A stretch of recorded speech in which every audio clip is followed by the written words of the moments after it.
the Chase Thomas Podcast, for people who have nothing but time to kill. To watch, but it would definitely be the hire of like, man, you guys you missed on a few before you got here, but I'm still interested to see what this looks like. It's not a failure. Speaking of failure, the Vanderbilt coaching job, Will Warren, the home run hire for you for Vanderbilt is who? Oh boy. Well, they need to go back in time and not fire Kevin Stallings first. But the thing is, we have the same homer hire here. It's Chris Mack. Very rarely in the history of college basketball can a guy who is the head coach of a 1 seed 6 years ago in Xavier and the guy who is the head coach of AP number 1 4 years ago in Louisville be open and available right now for Vanderbilt University. I think people get a little of the goldfish thing when it comes to sports, where it's like you don't really remember how good a guy was because the last thing you saw was he sucked, or it's been a couple years. Like Chris Mack was effing amazing at Xavier. Like, can I also give you a Chris Mack stat? Yes, please. Would you like to guess how many times he finished with a losing record as a head coach in his coaching career? 1. 0. 0. Oh, because he got out before he had sub 500 at Louisville. Mm-hmm. Like, you're Vanderbilt. That's a home run. Like you said, he has been great everywhere. He was 6-8 when he got fired at Louisville. We do not know how it would have finished. He would not have finished under 500. Like, we do know that. Like, I do know, Chris Mack would not have finished in that way. Like, as a Tennessee fan, this is the best arbiter too of like what would be the most annoying Vanderbilt hire for a Tennessee fan. Chris Mack, because I think he immediately raises the floor for Vanderbilt, and I think is a great hire. Like, that would annoy me as a Tennessee fan. It's so logical, and that's why I don't like it. I don't think they should do the logical thing. And the cool news on this one is, I mean, we're going to see how this bears out because Stackhouse Vandy just opened literally this morning. We'll see how this bears out with Louisville and Mack, but Vandy and Mack. I'm looking at the Wikipedia page and I got my eyes crossed. With Mack here, his daughter, if I understand correctly, goes to Vanderbilt, which is an interesting twist in the saga here. And it seems like he's been spending a lot of time in Nashville lately. And it's not like it's a long drive or even a long move from where they traditionally live in Ohio. So, I mean, because he's been in Cincinnati or the Northern Kentucky area for 20 years. So I won't be shocked if this is just like a good fit for him. It makes sense. And if it works for him, let's say they're really good within 3-4 years, which isn't outlandish at all to think with Chris, he can jump. Yeah. Just like that. It's easy. You can jump, especially when the SEC is at 72 teams or whatever by then. Double for this one would be who? I got Kyle Smith from Washington State. And I recognize that this is also a very rare opportunity.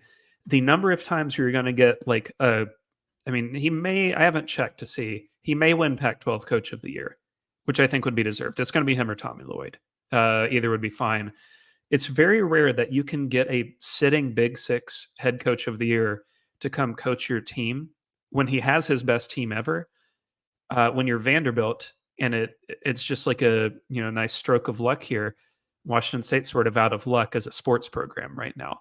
Looking into next year, they're partnered with, I believe, the WCC for hoops, the Mountain West for football. Is that right?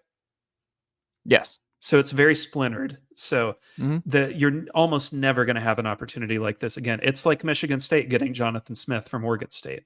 Yeah. Like, that's not a hire that would have happened in 2018 if it were the same circumstances and the conferences hadn't changed yet. This would be like a really, really good hire. You're kind of, dare I say it, you're sort of getting like slightly better Todd Golden, maybe, at Vandy. And I mean, that'd be a great hire. I kind of look at this and I'm like, double might be underselling it. It could be a triple. I have Pat Kelsey as a double here. And I think, look, he's more of a risk than Chris Mack at Vanderbilt. I think there's more opportunity for him to fail at Vanderbilt. But I also think it's a gamble if you're a Vandy fan. I think it's worth, like, that's something you celebrate. You do a fist bump if you get Pat Kelsey. You're like, hey, that's exciting. It's different. He's had success year over year at College of Charleston. Fun scheme. Why not? Like, it's kind of like one of those, it's like a Dave Clawson hire from Wake Forest at your program. You're like, I don't know if it's going to work here. I don't know if his mesh stuff will work at my school, but I know it'll be fun. I know it's worthy to try it for a couple of years to see if it pans out.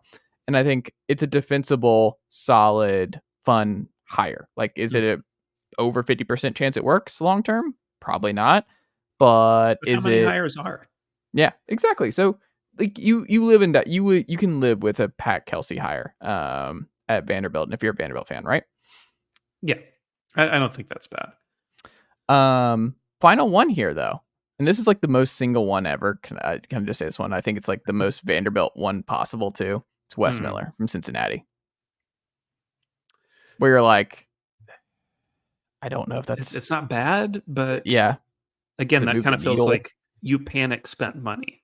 Feels like Matt McMahon to LSU. Yeah, and man, that would be a weird jump to where I think like Cincinnati is objectively a better place to coach. Mm-hmm. That's a clear, like when it was looking like it might be Bobby Hurley to DePaul, that's clearly just you're resetting your clock. Mm. That's all that would be. And like maybe it works. Who's to say, but probably it's not going to work. So that's an interesting one. But it's not unrealistic because he's got a lot of Southern ties. Yeah.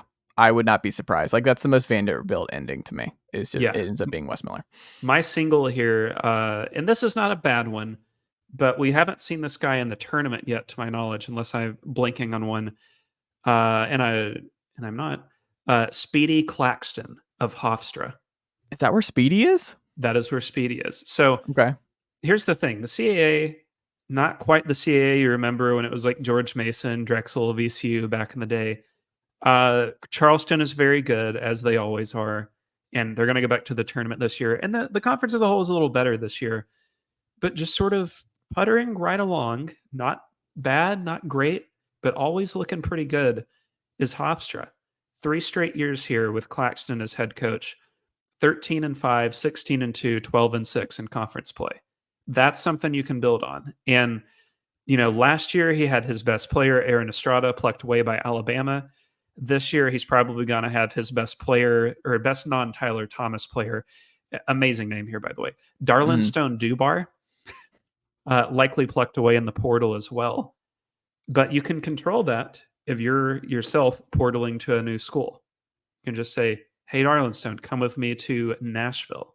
Yeah. And would this be the most thrilling hire in the world? No. But it's like, it makes sense. It's not bad. And again, this is one where it's like you swung and miss on Pat Kelsey, for example. Yeah. But this is not a terrible hire.